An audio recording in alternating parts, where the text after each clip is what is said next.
दिल्ली चुनाव को लेकर सियासी सरगर्मी तेज हो गई है। दिल्ली चुनाव में खेला करने के लिए बीजेपी की आलाकमान हर संभव कोशिश कर रहे हैं। दिल्ली चुनाव के लिए अभी चुनाव आयोग ने तारीखों का ऐलान नहीं किया है, लेकिन आम आदमी पार्टी ने अपनी सभी 70 विधानसभा सीटों पर उम्मीदवारों का ऐलान कर दिया है। कांग्रेस ने भी कुछ प्रत्याशियों के नामों का ऐलान कर दिया है। बीजेपी के सहयोगी दल एनसीपी अजीत पवार गुट ने दिल्ली चुनाव में अपने 11 उम्मीदवारों को उतारा है, जिसके बाद दिल्ली के सियासी रण में हाहाकार समझ गया। कई लोगों की नींद हराम हो गई है। कई पार्टियों के पैरों तले जमीन खिसक गई। कई पार्टियां हैरान और परेशान हो गई। बीजेपी के सहयोगी दल ने अपने उम्मीदवार उतारकर किस पार्टी के लोगों को टेंशन में डाला, किसकी टेंशन बढ़ने वाली है, आइए समझते हैं। नए साल के साथ ही दिल्ली विधानसभा चुनाव की तारीखों का ऐलान हो जाएगा।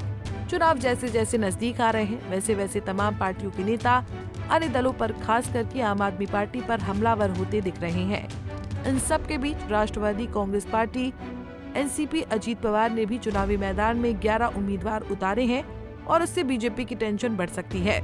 एनसीपी ने बुराड़ी, बादली, मंगोलपुरी, चांदनी चौक, बल्ली मारान, छतरपुर, संगम विहार, ओखला, लक्ष्मी नगर, सीमापुरी और गोकुलपुरी से अपने उम्मीदवार का ऐलान किया है। दिल्ली विधानसभा चुनाव में प्रमुख आम आदमी पार्टी, भाजपा और कांग्रेस के अलावा कई अन्य दल मैदान में उतर रहे हैं। दिल्ली चुनाव में भाजपा के साथ वैसे तो लोजपा आर और जीतन राम मांझी का हम गठबंधन के साथ चुनाव लड़ रही है। लोजपा एक सीट पर अपने उम्मीदवार खड़ा कर सकती है। वहीं अब एनसीपी के आने से बीजेपी की थोड़ी टेंशन तो बढ़ेगी। वहीं उत्तर प्रदेश में इंडिया अलायंस की सहयोगी दल समाजवादी पार्टी की बात करें तो उसे लेकर भी बड़ा सियासी प्रश्न खड़ा हो गया है। दिल्ली विधानसभा चुनाव को लेकर सपा सुप्रीमो अखिलेश यादव ने आम आदमी पार्टी के साथ मंच शेयर किया है, तो वहीं आपका कहना है कि इंडिया अलायंस से कांग्रेस को बाहर किया जाए। इसको लेकर ये कंफ्यूजन क्रिएट हुआ था कि अखिलेश यादव कांग्रेस के साथ गठबंधन करते हैं या फिर आपके साथ। हालांकि सपा प्रवक्ता अमीक जमेई ने दिल्ली में होने वाले चुनावों को लेकर अपना स्टैंड क्लियर करते हुए आपको समर्थन देने की बात कह दी है। आम आदमी पार्टी यानी आप दिल्ली की सभी 70 सीटों पर अपने उम्मीदवारों का ऐलान कर चुकी है। हालांकि अभी भारतीय जनता पार्टी यानी बीजेपी ने अपने पत्ते नहीं खोले हैं।